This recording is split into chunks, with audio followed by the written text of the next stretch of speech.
Welcome to my channel जेटेड करेकर। आज फिर से इस चैनल में स्वागत है। आज बहुत ही इम्पोर्टेंट चैप्टर लेके हम आए हैं जो कि अक्सर सीटेट में पूछे जाते हैं और वो सभी विषय में किसी में भी पूछ सकते हैं। वो है अधिगम विकार या अधिगम अक्षमता या लर्निंग डिजेबिलिटी। इसमें 7 डिजेबिलिटी का हम चर्चा कर रहे हैं यहाँ पर, और सातों में से कोई ना कोई एक बार एक क्वेश्चन जरूर पूछा जाता है। सबसे पहले हम बात करेंगे डिस्फेजिया या अफेजिया। तो डिस्फेजिया और अफेजिया एक विकार का नाम है, एक बीमारी का नाम है जो बच्चे को पढ़ने में दिक्कत होता है, लर्निंग में दिक्कत होता है। तो उसमें क्या होता है अफेजिया में या डिस्फेजिया में, यहाँ पर लिखा हुआ है भाषा से संबंधित विकार जैसे रुक रुक कर बोलना, हकलाना इत्यादि। कोई बच्चा अपने विचार को व्यक्त करना चाह रहा है लेकिन वो विचार को व्यक्त नहीं कर पा रहे हैं, या विचार को व्यक्त करने में उसको परेशानी आ रहा है, या अपनी बात को रखने में परेशानी आ रहा है, तो उसी को कहते हैं डिस्फेजिया। जैसे हकलाना, बच्चे को अगर बोलना है तो आसमान बोलना है तो आसमान बोलता है, इस तरह से रुकावट आ रहा है, हकला रहा है, तो वो किस में आएगा? अफेजिया में आएगा, डिस्फेजिया में आएगा। यहाँ पर एक चीज़ याद रखिए, भाषा कौशल में आप लोगों ने पढ़ा होगा कि भाषा का जो कौशल है 4 कौशल है। सुबोपली,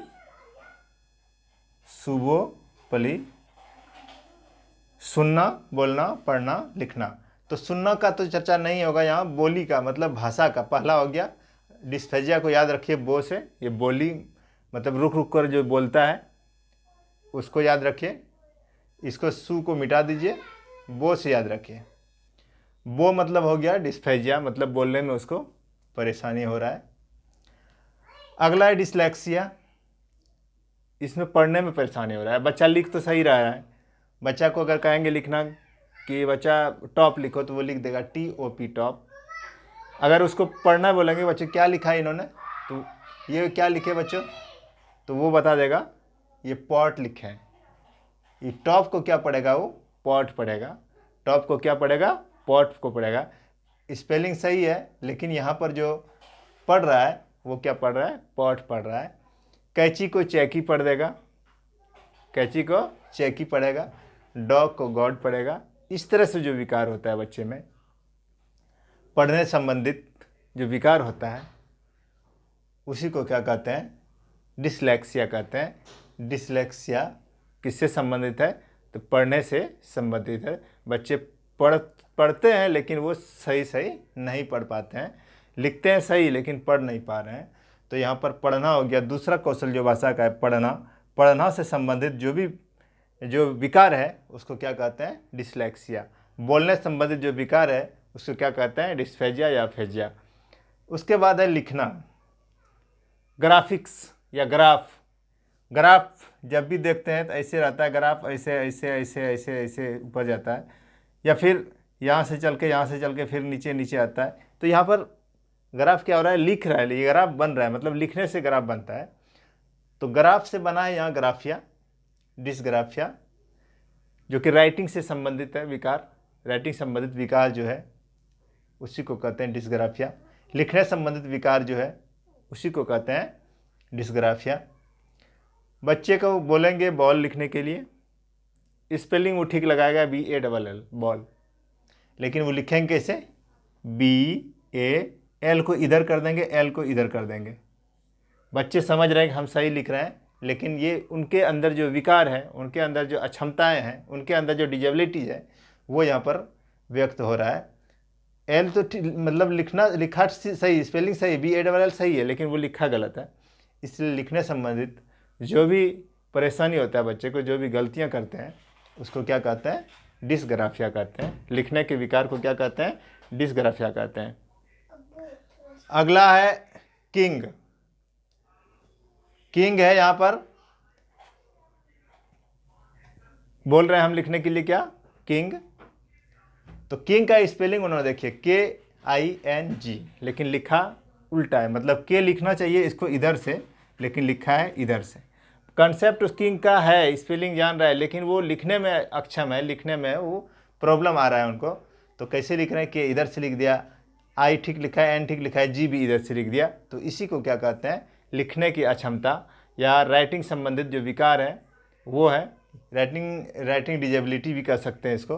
तो लिखने की क्षमता को क्या कहते हैं? डिस्ग्राफिया। यहाँ जो बात कर रहे थे हम सुबोपली का, तो सुनना तो इसमें है नहीं, सिर्फ बोलना। बोपली, बोलना संबंधित विकार क्या हो गया?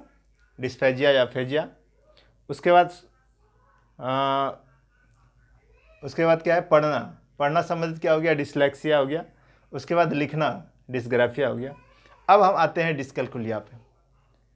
डिसकैल्कुलिया का साफ अर्थ हो रहा है, ये जो बना है कैलकुलिया, कैलकुलेटर से बना है। कैलकुलेटर से क्या करते हैं हम लोग? जोड़ घटाव करते हैं, हिसाब करते हैं।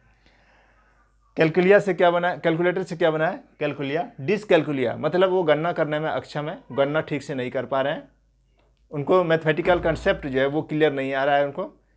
तो मैथ से या गणित से संबंधित जो भी विकार आ रहा है, जो भी अक्षमताएं हैं, जो भी परेशानी हो रहा है बच्चों को, वो किस में आएंगे? डिसकैल्कुलिया में आएंगे। जैसे हम यहाँ पर एग्जांपल देकर समझाएं, अगर बच्चे को हम जोड़ बनाने के लिए देंगे 9 + 0, तो बच्चे का तो कंसेप्ट क्लियर नहीं है, वो क्या कर रहे हैं? वो गलती करेंगे, क्योंकि वो किससे ग्रसित है? डिसकैल्कुलिया से ग्रसित है। तो उसका आंसर क्या देंगे?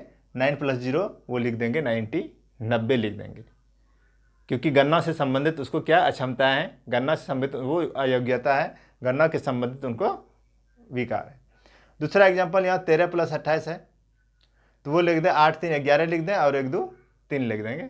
इस तरह से बच्चे को जो परेशानी होता है गणित से संबंधित, जोड़ घटाव में, गुणा में, जो भी है, तो वो किस में आएगा? डिसकैल्कुलिया में। फिर एक बार हम बोलते हैं, बोलने संबंधित विकार, हकलाना, रुक रुक कर बोलना, अफेजिया या डिस्फेजिया। पढ़ने संबंधित, टॉप को पॉट पढ़ रहा है, कैची को चैकी पढ़ रहा है, डॉग को गॉड पढ़ रहा है, वो हो गया डिसलेक्सिया। डिस्ग्राफिया लिखने संबंधित विकार, लिखने संबंधित मतलब स्पेलिंग वो जान रहा है, बॉल को क्या लिखेगा? बॉल ही लिखेगा, लेकिन वो अलग से लिखेगा, एल दूसरे तरह लिख देगा। किंग को देखिए किस तरह लिखा गया है, तो ये हो गया डिस्ग्राफिया। लिखने संबंधित विकार जो होता है वो डिस्ग्राफिया में होता है। डिसकैल्कुलिया कैलकुलेटर से बना है, ऐसे भी याद रखना है, रख सकते हैं। कैलकुलिया मतलब कैलकुलेटर से बना है। भाषा गणित संबंधित जो विकार होता है उसको क्या कहते हैं? डिसकैल्कुलिया। अगला है डिस्प्रैक्सिया, शारीरिक कौशल।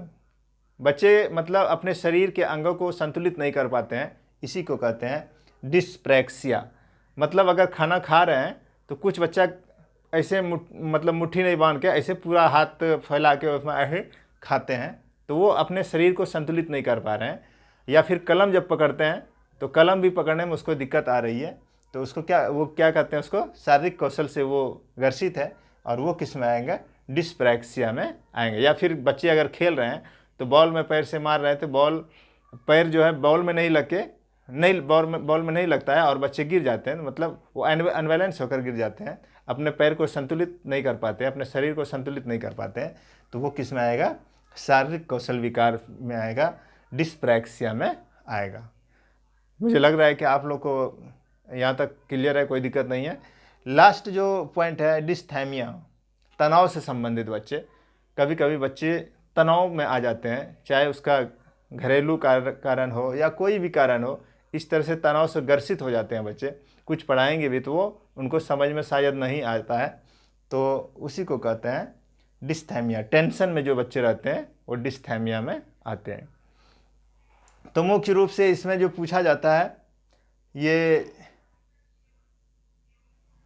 4 पूछे जाते हैं, डिस्फेजिया, डिसलेक्सिया और डिस्ग्राफिया, डिसकैल्कुलिया, यहाँ तक पूछे जाते हैं। मैं आशा करता हूँ कि आप लोगों का आज का जो इन्फॉर्मेशन है, आपका आज का जो क्लास है, अच्छा लगा होगा। मेरे चैनल पे बने रहिए, आप लोग ज़्यादा से ज़्यादा शेयर कीजिए, और जो लोग नए आए हुए हैं वो सब्सक्राइब कीजिए। धन्यवाद।